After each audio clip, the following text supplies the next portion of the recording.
So there we are with a new episode of the Rijkswaterstaat Kennisimpuls. So basically talking about Rijkswaterstaat, the major water authority, so to say, that keeps care of our waterways, our feet dry with the dikes. And there are 8 PhDs in that program to show what Rijkswaterstaat can do with the future, because of course we have climate change. We already had last week some great presentations. Cheyenne and Rui promoted their PhD, and then today there's Nirmal and Dagmar in that sequence. And we already had a great day last week. Maybe I can show a short video of that. That might be nice to get acquainted with it. It's a short impression what happened. Last week, Rijkswaterstaat was in Groningen with all the partners, of course, for their 225 birthday. That's basically the reason why we got together, and there were some great presentations already on the PhD research. We also had some field. You see the preparations here with Niels and Piet. And presentations, of course, with the chairman of Rijkswaterstaat, Cheyenne, which if you followed everything, you know her as well. These are aquatic drones in a bioswale, which is basically near roads. There are a lot of bioswales being implemented. And then here's the crowd. There's already Dagmar, and you will see her later today as well. And at the end, we saw a bioswale empty.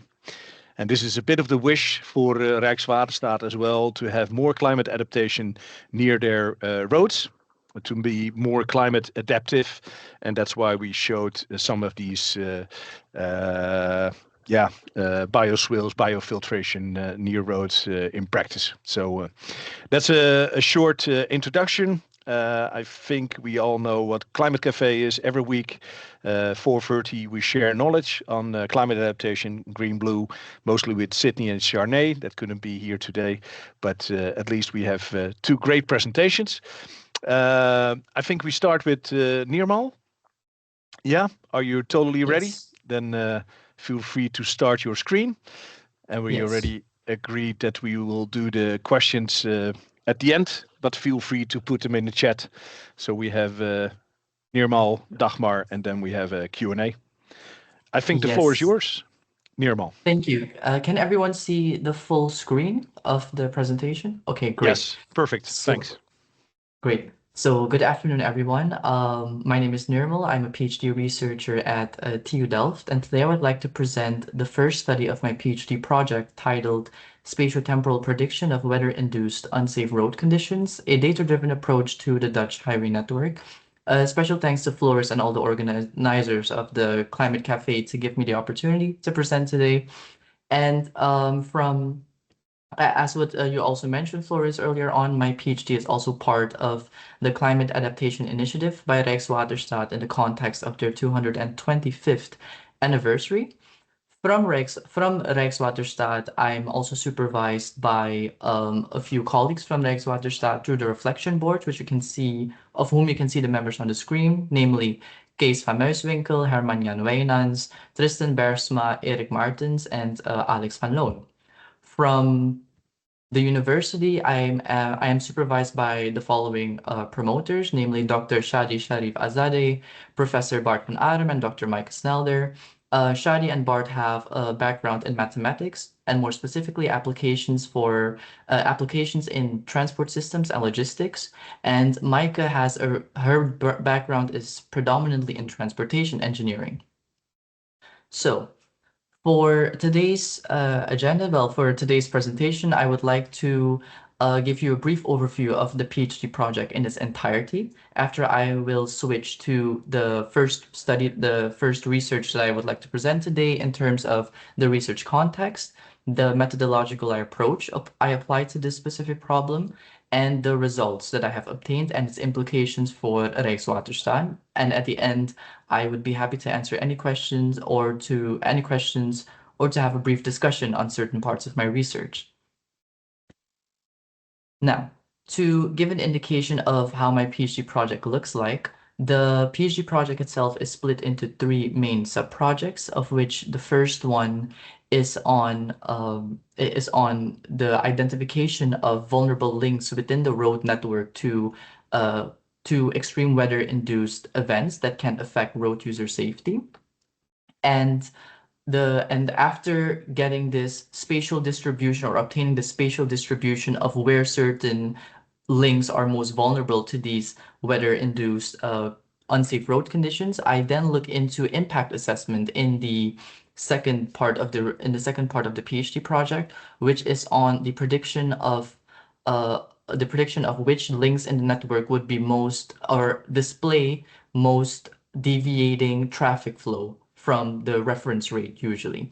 And the reason why we have chosen to express impact in traffic flow is because one of the main functionalities of road infrastructure is to provide mobility and accessibility. And if traffic itself gets congested on the road due to extreme precipitation, extreme weather conditions, then that that goes against the main functionality of the network.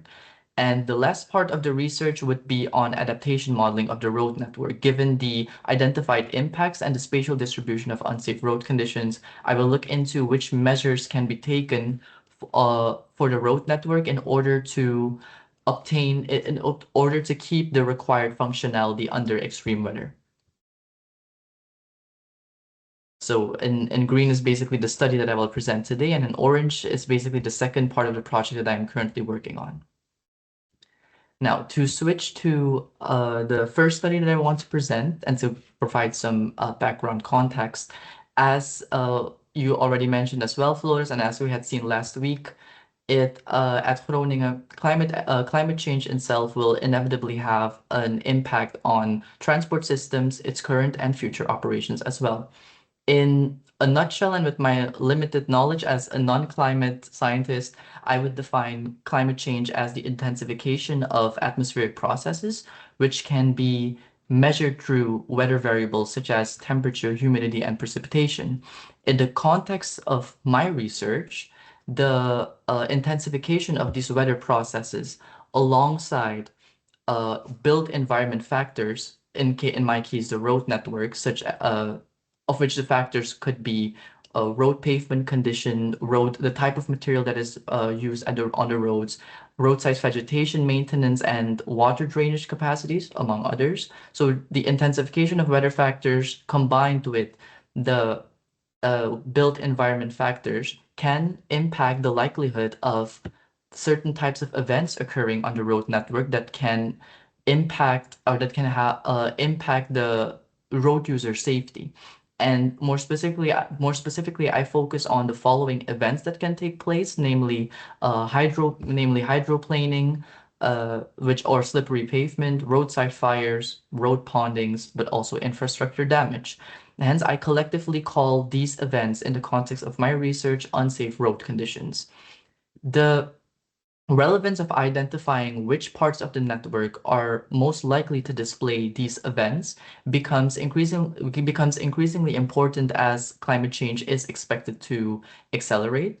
And this would not only be a prospective problem for road authorities, but is already seen from historical trends.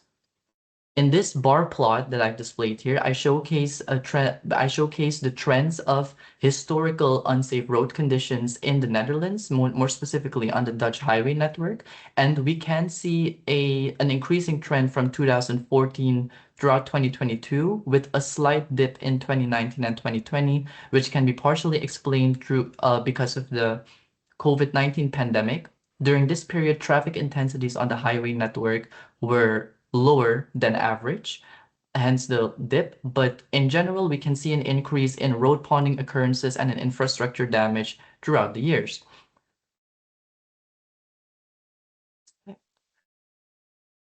And apart from this not being only a prospective problem, the impacts of these types of unsafe road conditions can be quite severe for both road authorities and road users.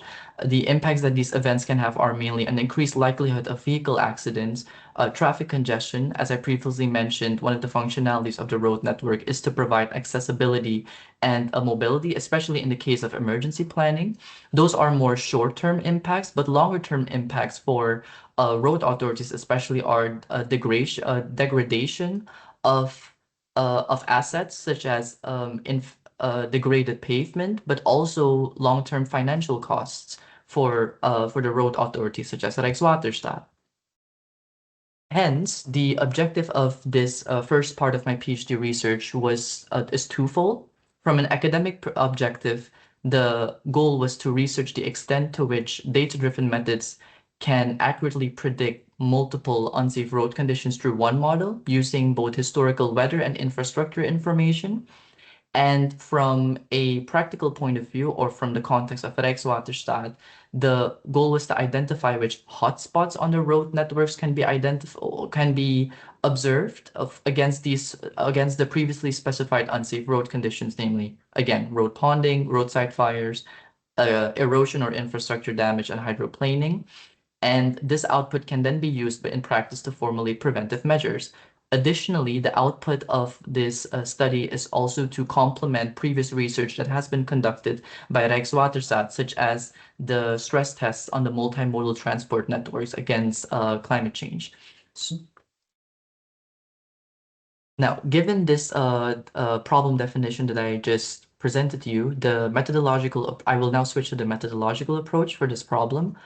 Overall, for my PhD project, I apply AI or data-driven methods and simulation to some extent, most probably for the adaptation modeling part.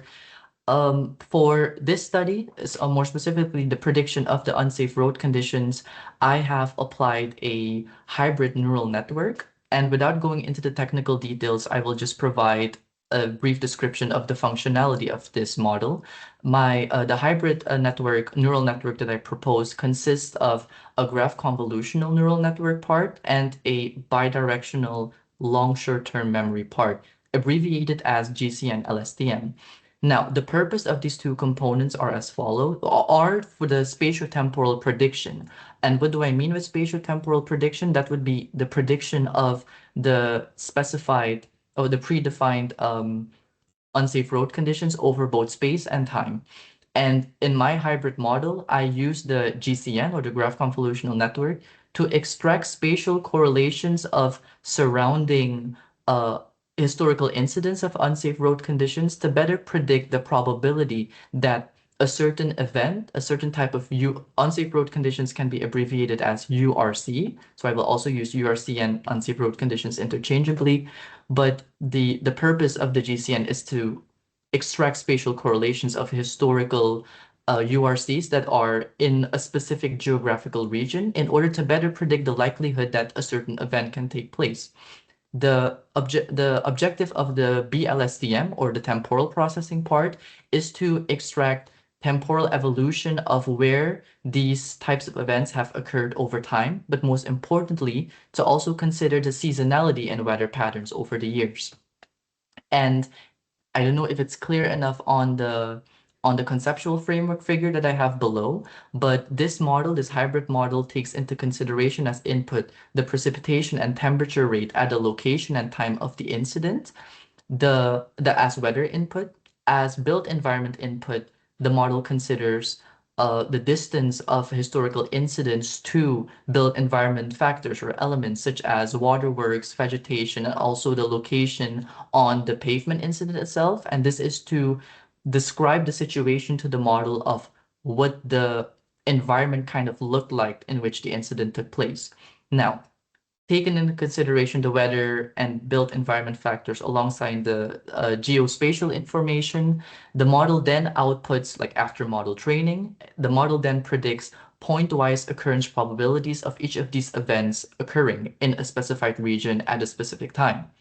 Now, the dataset used for model building was provided by Rijkswaterstaat, but compiled by TOW, which is an engineering consultancy firm in the Netherlands. And what TOW did, in short, is that they compiled information from different sources, namely historical incidents or disruptions on the road network with a weather-related cause. And they And they collected this information, this historical incident information from 2014 till 2022, and they combined this information with precipitation and temperature information from KNMI repositories, and also topographical features of infrastructure elements. After data cleaning, I was then, by data cleaning, I mean taking out missing values, for example, but also discarding types of incidents that had no weather-related cause. I was left with a final data set size of around 4,600. And the strategy that I use to train the model is as follows. Because I am using a historical data set to provide predictions, which seems contradictory, I have taken the following approach. The data set that I have from 2014 till 2022 was split into a training and tuning data set.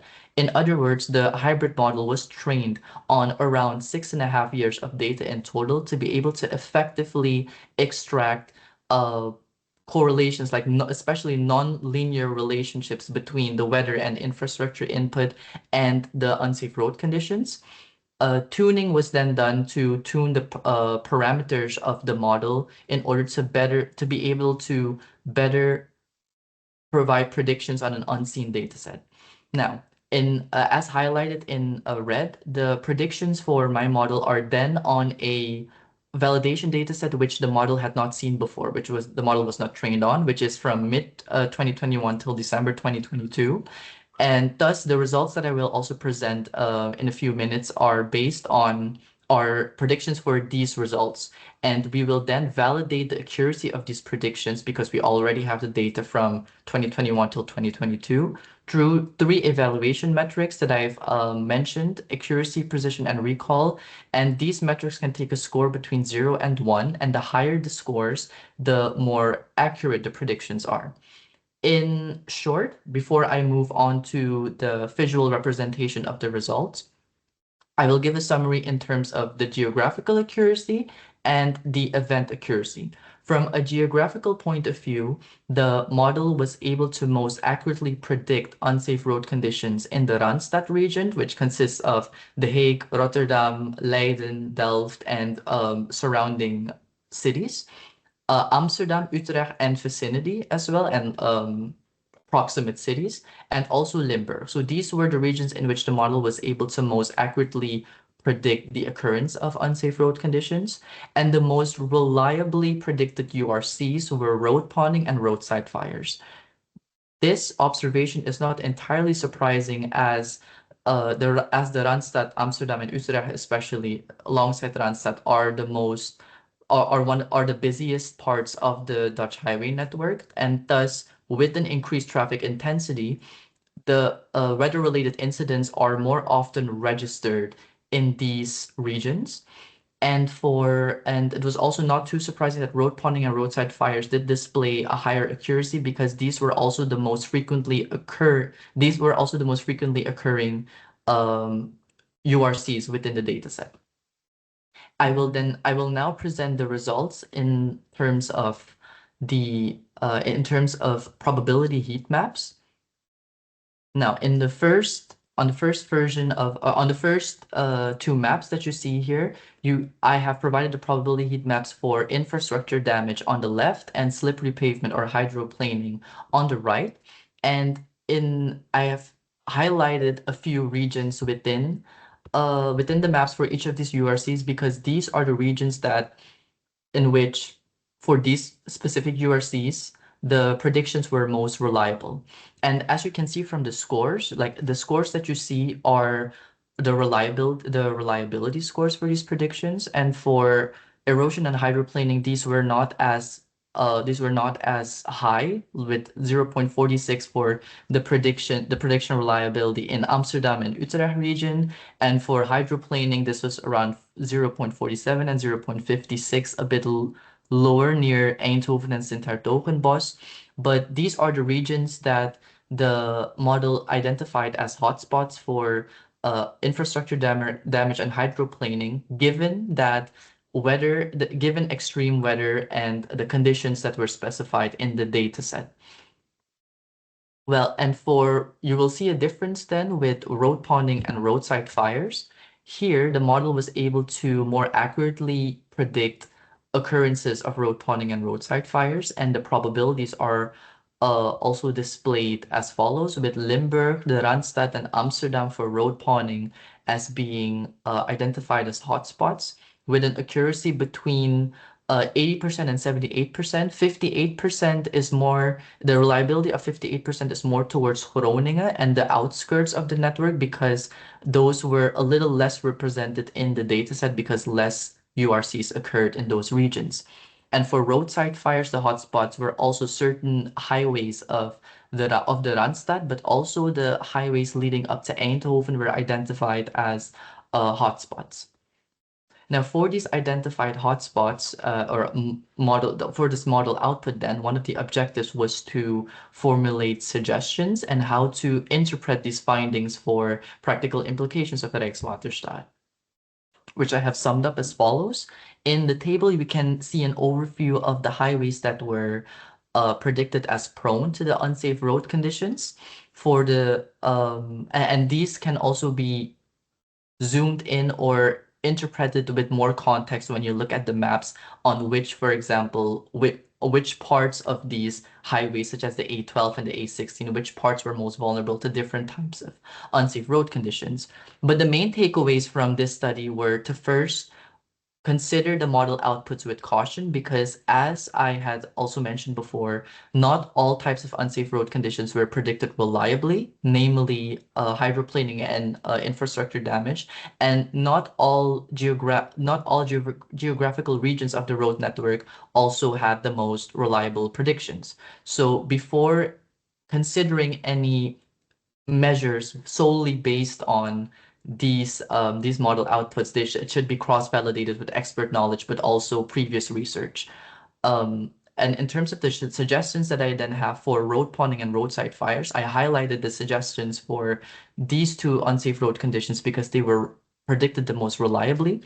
For especially in terms of the Randstad, based on these findings, we would suggest to increase the water drainage capacity in the Randstad because as if as climate change is again expected to accelerate, more frequent occurrences of extreme rainfall, for example, are also expected to occur. And if the road network, the water drainage capacity, for example, would be left unchanged then throughout the following years, or let's say for the scenario of 2050 and 2070, for example, then the chances of road ponding occurring and subsequent accidents occurring or traffic disruptions occurring would still pertain or even increase.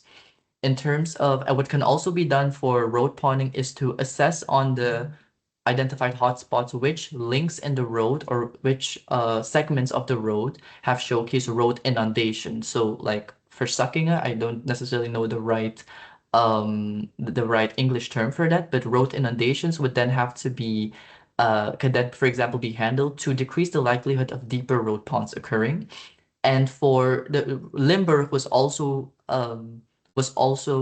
predicted as a hotspot, but this was mainly due to the flooding that took place in 2021, and the model was able to accurately predict that in Limburg flooding would take place, or a lot of road ponding occurrences would take place with a high likelihood.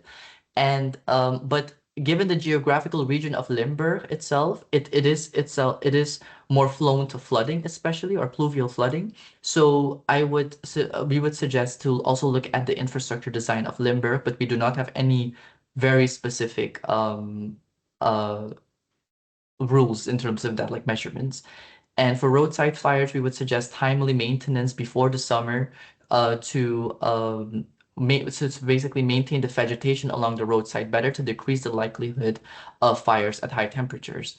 In terms of implementation requirements of this model for practice, the data infrastructure, for example, of Rijkswaterstaat would also have to meet certain requirements, which it already does, but there are some requirements that would need to be improved in order to provide accurate high quality and real-time data for the model to keep on improving its predictions.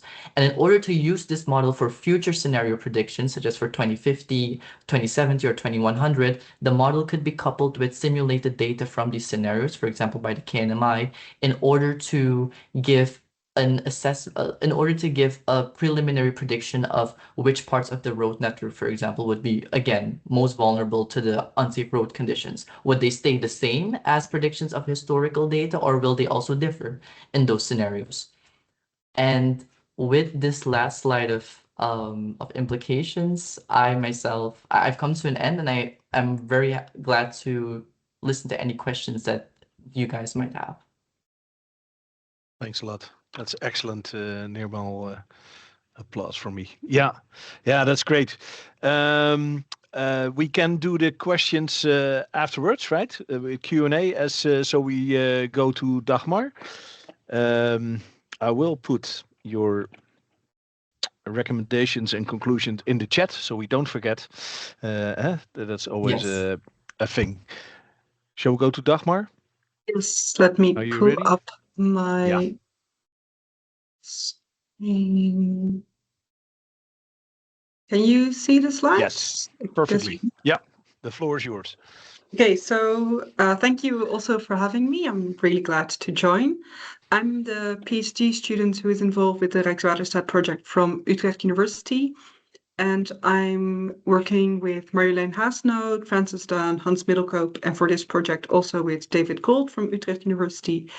And like Nirmal, I'm also supported by a group of people from Rijkswaterstaat who help me think about certain problems I'm encountering. So why is this not working? There we go. So I'm doing research on something called compound events or samenvallende gebeurtenis in Dutch and the adaptation towards those events.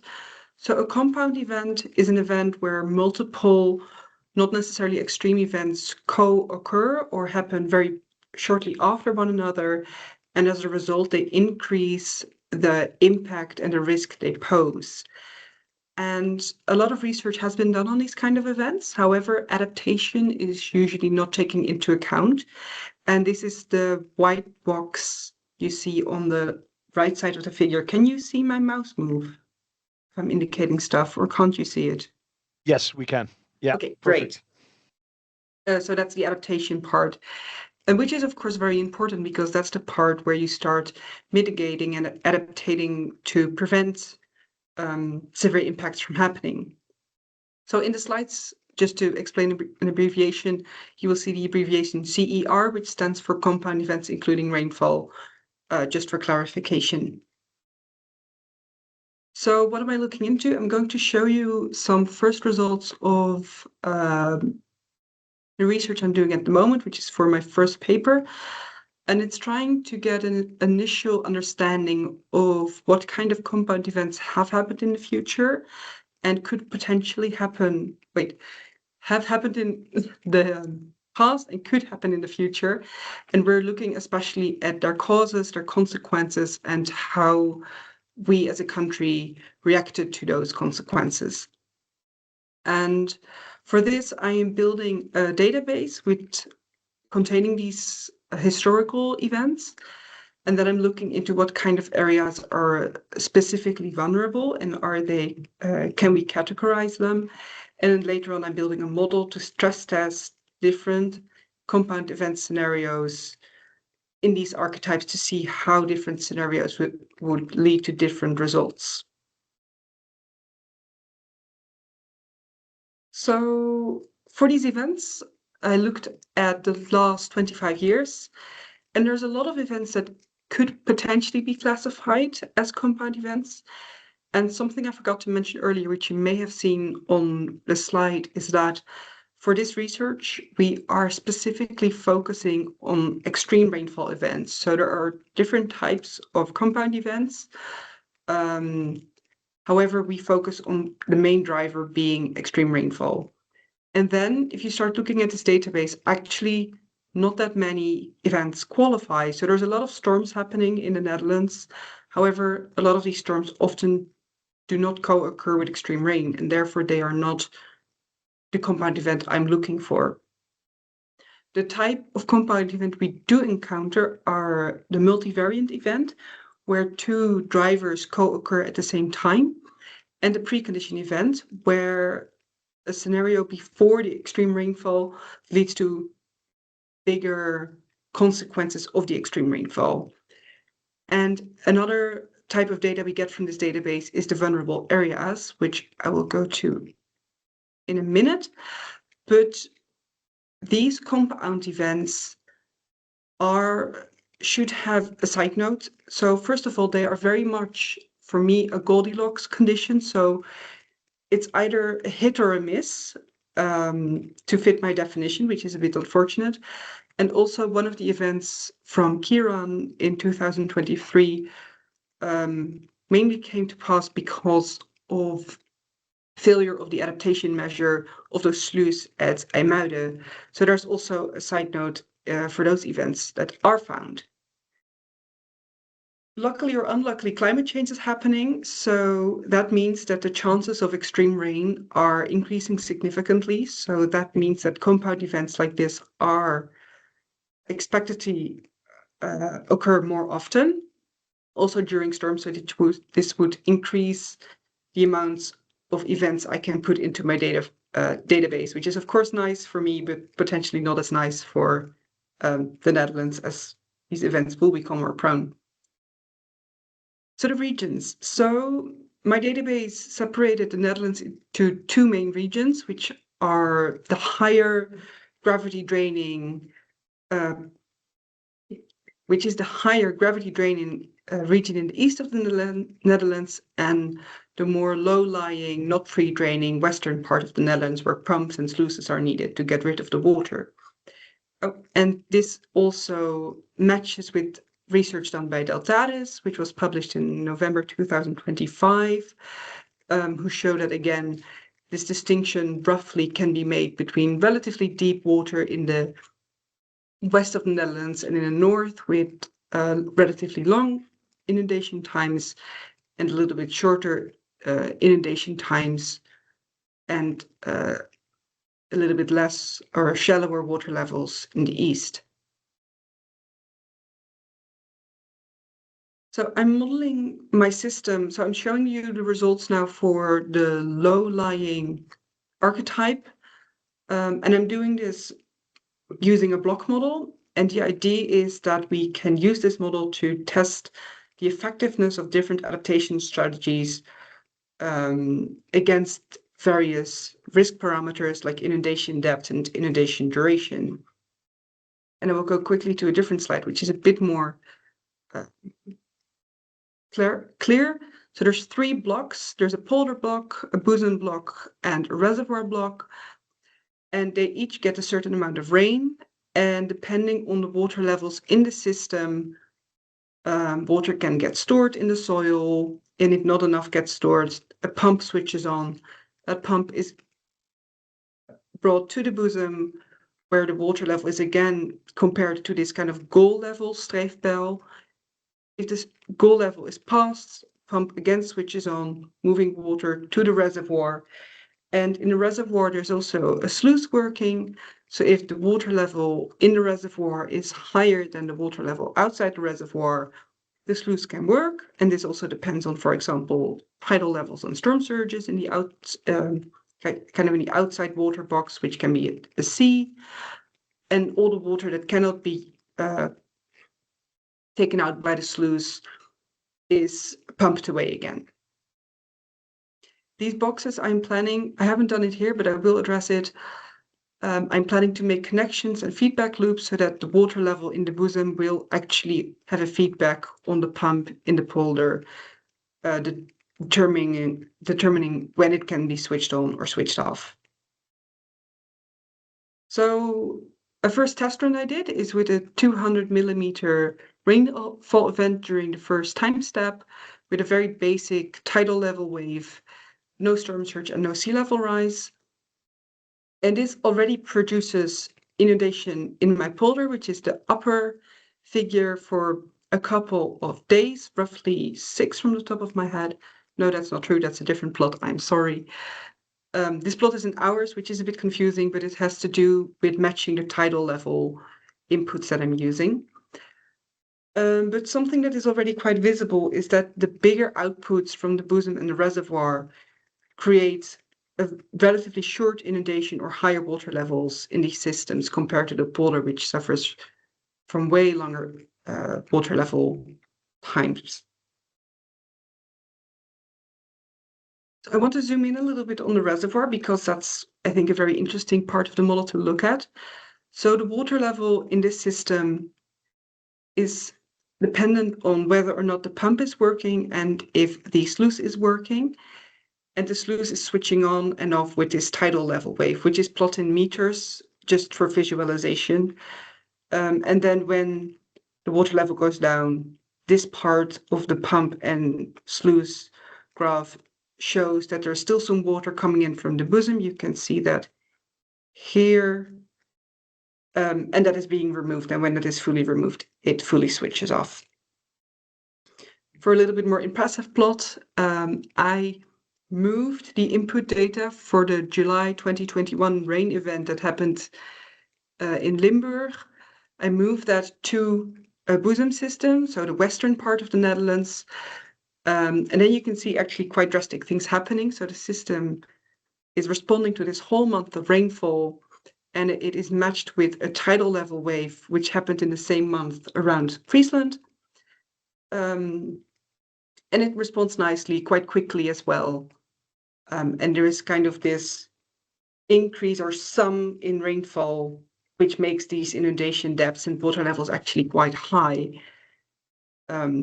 Just for visualization, this is kind of the plot I showed you earlier, but now with the sluice and the pump all responding to all the different increases of the rain. So like I said, there's already quite a drastic change between a single rainfall event and a full month, which of course makes sense. But the main difference are, I think, in the depth. So depth from the basic test running 200 millimeters is just below a meter for 8 days. There's a 20 centimeter increase in the water levels in the bosom, which takes 6 days. And there's this 52 centimeter increase on the reservoir for 2 days. When you start looking at the full month, it becomes 3 meters for 26 days, 60 centimeters increase for 31 days. And it's not even down if you remember the plot I showed 2 slides prior. And then the water level in the reservoir, which is also for 23 days around 79 centimeters. The July 2021 data, I think, is a bit much. When I summed the total rain, it increased until around 1,225 millimeters, which is a lot compared to other rainfall data I found for that month. I did want to show you because I think it's really interesting to see what happens if we drop an awful lot of rain on a system. Turns out it's not very good news.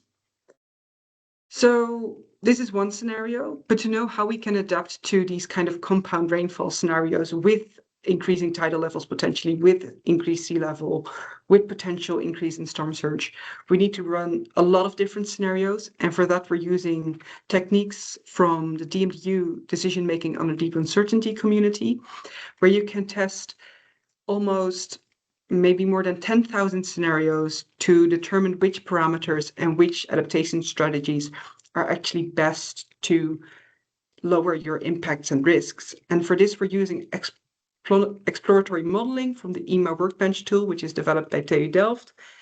And we're going to look into which system, so if the system is as it is now in our current day, which event scenarios, which compound event scenarios will become a problem. And then we're also looking into how these problematic compound events can be dealt with by altering the adaptation strategies. So this is useful for Rijkswaterstaat because it helps them to determine where potential risk points are in their system. So which part of the waterway system is actually vulnerable to these kind of compound events, which box in the delta will be impacted the most and should thus have big attention. We should give attention to in terms of adaptation strategies.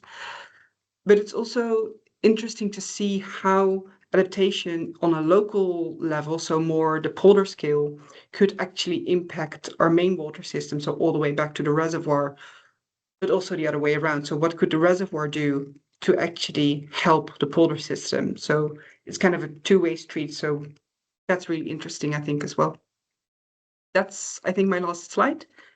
So that we can wrap up and go back to the cafe, I guess. Thank you so much, Dagmar. Yeah, very insightful. Scary pictures also.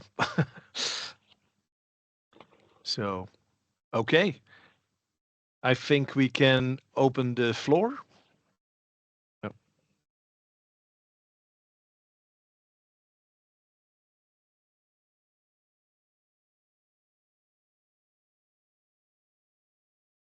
Maybe I can be the first one. I'm the the first. I'm the first. This is my first time at the ClimateCafe, so nice to see you all guys. I will be presenting myself in a month. I have a question to Nirmal. In your model, do you also include, because you said, yeah, you include the spatial events, the historical events, and the data. Do you also include other objects geographically wise? For example, rivers, proximity of forests, if you know what I mean. So do you include those objects as well? Yes. Thanks for your question, Lena. No, I don't incorporate more elements that are further away from the incident than in a 100-meter radius. So in terms of the spatial correlations, at least the built environment factors that are considered, the incident, like looking at the incident, the latitude and the longitude of where it took place, I look at a 100-meter radius around the incident and then consider the infrastructure elements that are in the proximity. And these are indeed just like solely vegetation, waterworks, and how far the incident took place from the pavement.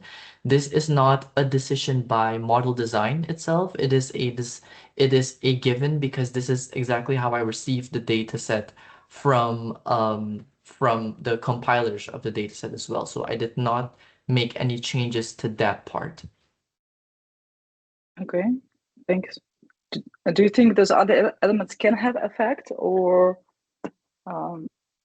just theoretically and practically in your model?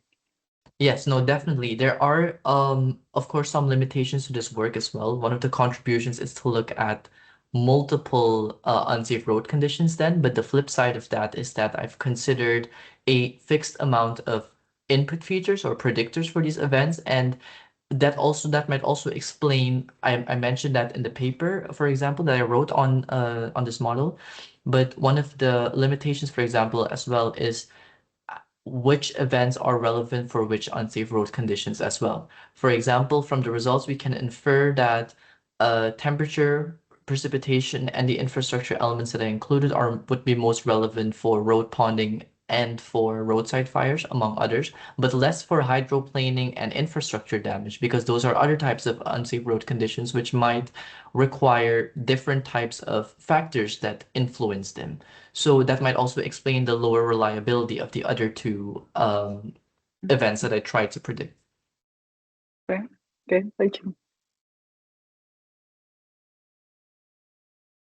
Nice. I was out for a second, but we got into Q&A. Sorry, some internet problems.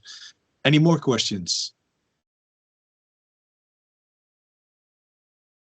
So maybe I have some questions. I think mostly it's answered as well, but one of the questions that Rijkswaterstaat had, and Dagmar also ended the slide with, what is the practical value, right, of all this research? And maybe for your Nirmal, what I saw, there are, well, the inside, of course, is the hotspots. There are already some measures you can take, but I can imagine that some of the measures are quite difficult. So, for example, Rijkswaterstaat wants to be more climate adaptive. They want more biodiversity in the road verges. But then the maintenance, as you suggest as well, has to be in the beginning of the summer and might conflict with biodiversity and also with keeping more water or faster drainage. You drainage to somewhere, so you might give the problem to someone else, the municipality or the water authority.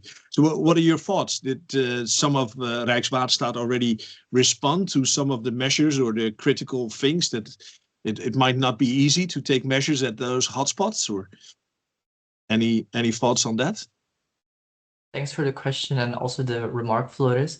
I have not received any specific feedback from Rijkswaterstaat to these measures that I had formulated, but I can definitely imagine that one measure, for example, taken from one modality of transport network, which would be the road network, can have an influence on, for example, let's say the waterway network. I'm very limited in my knowledge on that, but it might influence another modality of the transport networks. And apart from that, the formulated measurements also require financial investments, for example. So it's a cost-benefit analysis that would have to be considered there.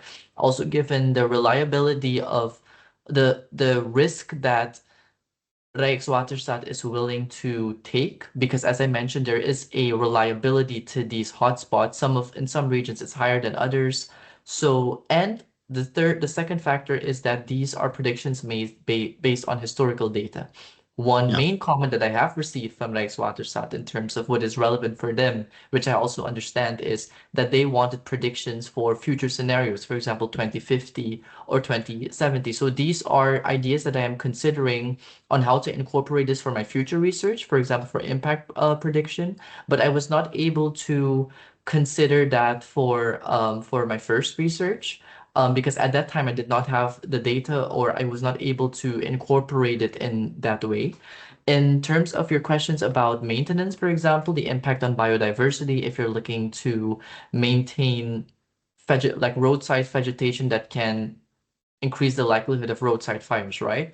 So I gave a summarized sentence then in the presentation, but I would say that the maintenance would not include the let's say cutting off entire trees, for example, just because those spots are were shown to be more vulnerable. It's more so about pruning, for example, trees or certain branches that are closer to the roads. That's why one of the features that I used as input from my model is the proximity of where the incident took place to roadside vegetation. So then you look at that area within the 100-meter radius that have shown that, hey, under high temperatures in the summer, because most of these incidents for roadside fires were predicted for the summer as well, then you would need to look at the radius, for example, to the road, for vegetation to the road, and if properly maintained, let's say in late spring, then you can decrease the likelihood of these roadside fires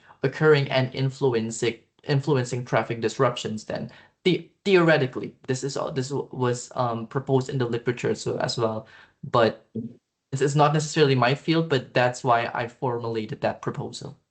Yeah, nice. No, they're very concrete proposals indeed, and that's exactly what the Rijkswaterstaat wants as well. And there's always a story, and that makes the research interesting.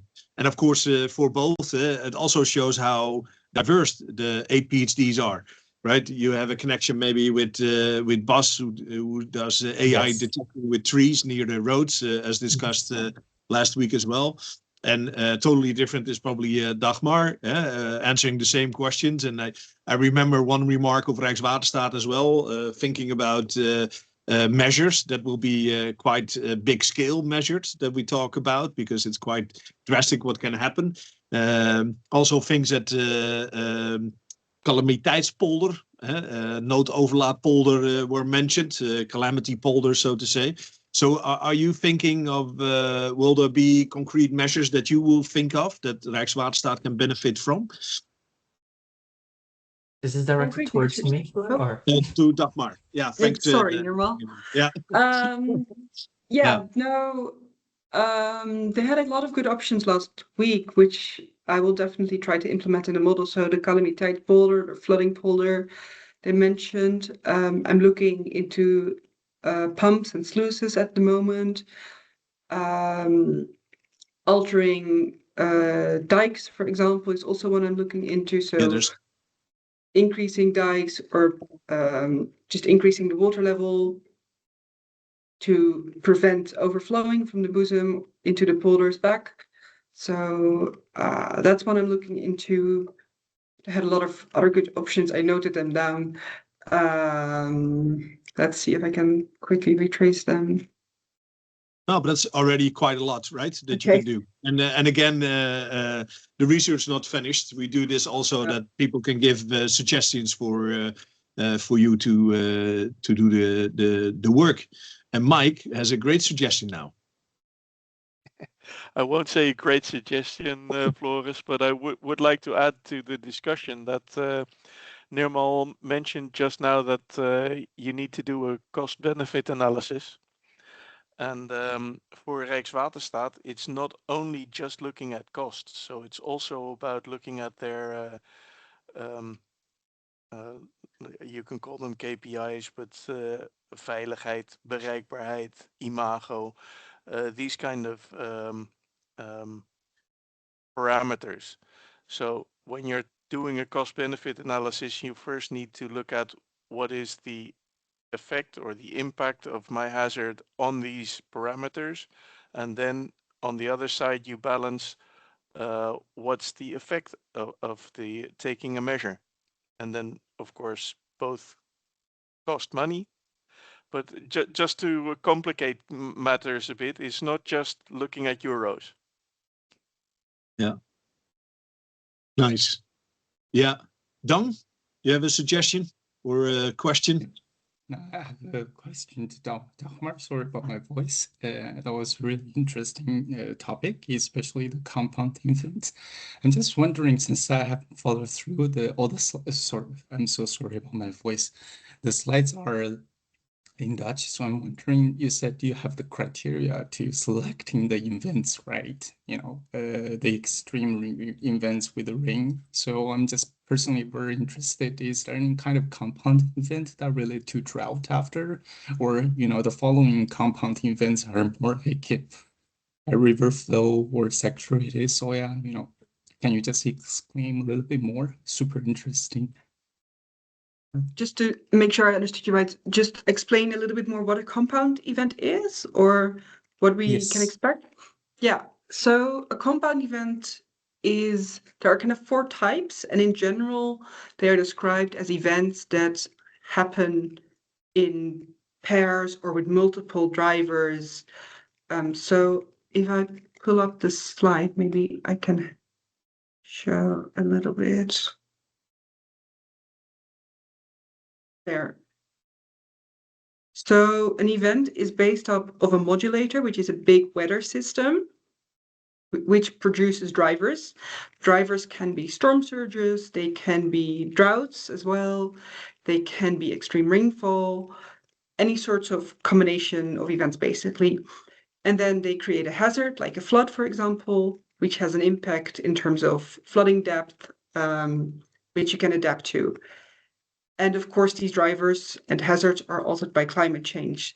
So I'm looking at scenarios where water is kind of excessive, so we have too much water, but you can also have combinations where there's not enough water, where you would, for example, have a drought first, and then you get this very dry crust on top of your soil, and then when a sudden rainfall hits, you have 2 events, the drought and the extreme rainfall. But because the soil is completely dried out, you can have a lot of runoff, which you would not have had if the drought hadn't occurred, for example. Does that answer your question a little bit?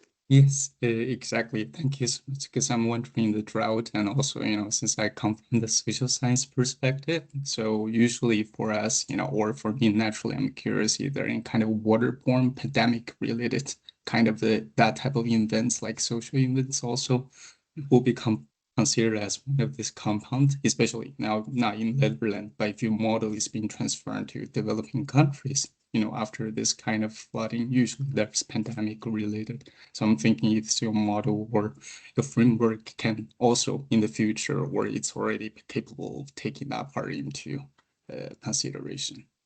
Maybe I'm thinking too far away. It's not really taking into account kind of social aspect. So this is very much a physical, X water is coming in, X water is coming out. And these are adaptation measures we can use to address the kind of excess water. So social implications are not really taken into account, but it would be very interesting, of course, to see how the model would hold up for different countries and what that would mean in terms of adaptation strategies, because we can do in the Netherlands very different adaptation than, for example, countries in Asia, which also suffer from extreme rainfall during specific seasons, or maybe Africa, which can suffer from drought and then extreme rain. So that would be very interesting. But at the moment, the model is purely based on the Netherlands. Yeah, and different, and different expertise, because there's also governance in the 8 PhDs. We're slowly coming to an end. Maybe we're quite lucky because Dr. Dong, I should say, is the speaker next week. Will you maybe lend us a couple of sentences where you're going to talk about next week? Yes, thank you, Flores. And I will be the guest next week, and I will be talking about my 4-year PhD on stormwater governance, mostly towards holistic, sustainable, and multifunctional stormwater management on the nature-based solution, on the governance and decision-making part. So, yeah, and congrats again, because you're just a doctor. That's why he lost his voice by partying. So, congrats from us all, of course. And then everybody knows the reason. Exactly. And then we have the week after we're gonna go to the GBL terrein. This is a neighborhood 32 years old where residents actually do greening and maintenance of their housing event themselves without the help of the municipality. So that's quite interesting as well. And then maybe back forward, if I can put you on the spot as well, Lena, we're going to talk about a different topic. We're going to probably do that in Dutch, but can you lend some sentences about that great topic that you're going to talk about on my birthday, 14th of April? Yeah. Yes. Well, I will be presenting a little paper. It's not PhD, guys. It's just a short paper I'm writing for my, it's a focus program at the Open University. And my subject is a literature study on the effect of the vegetation on infiltration speed in bioswales. So I'm particularly interested to see in how much plants influence the infiltration speed. And I'm basically doing just the literature study. I cannot, unfortunately, do my own research, but whatever I could find, thanks, Floris, with your help and help of Sydney, I will summarize and I will present it. And if you like this topic, please join it indeed on the 14th of April. Exactly. Thank you so much. So we have great topics in the upcoming weeks, I would say. So we're going to close off. Thanks again, Nirmal and Dagmar. Very insightful presentations. It will really help Rijkswaterstaat, and hope to see you soon in another episode of a Climate Cafe. Thank you so much. Thank you all. Thank you for having us. Bye. Thanks. Bye.